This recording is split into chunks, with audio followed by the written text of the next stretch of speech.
আমের সিজনে আজকের রেসিপি যদি না করে থাকেন তাহলে অবশ্যই চটপট দেখে করে নেবেন। দেখে নিন রেসিপিটি।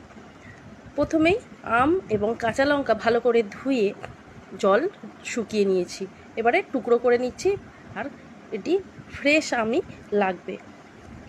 মাঝখানের বীজগুলো ফেলে দিয়েছি, লঙ্কাটাও টুকরো করে 15 মিনিট ফাঁকা হাওয়ায় রেখে দিয়েছিলাম। এবারে আমটা মিক্সির মধ্যে দিয়ে বেটে নিয়েছি, সাথে কাঁচা লঙ্কাও বেটে নিয়েছি।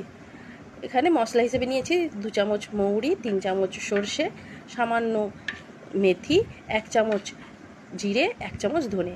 সমস্তটা শুকনো খোলায় ভালো করে ভেজে গুঁড়ো করে নিয়েছি।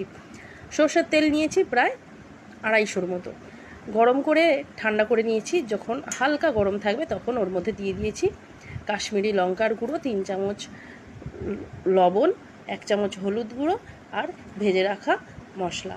সমস্তটা দিয়ে ভালো করে মাখিয়ে নিচ্ছি। ওর মধ্যে সামান্য কালো জিরে দিয়ে দিলাম। এবার কাঁচা লঙ্কার পেস্ট আর রাগ করে যে আম বেটে রেখেছিলাম সেটাও দিয়ে দিলাম, দিয়ে ভালোভাবে মিক্স করে নিচ্ছি।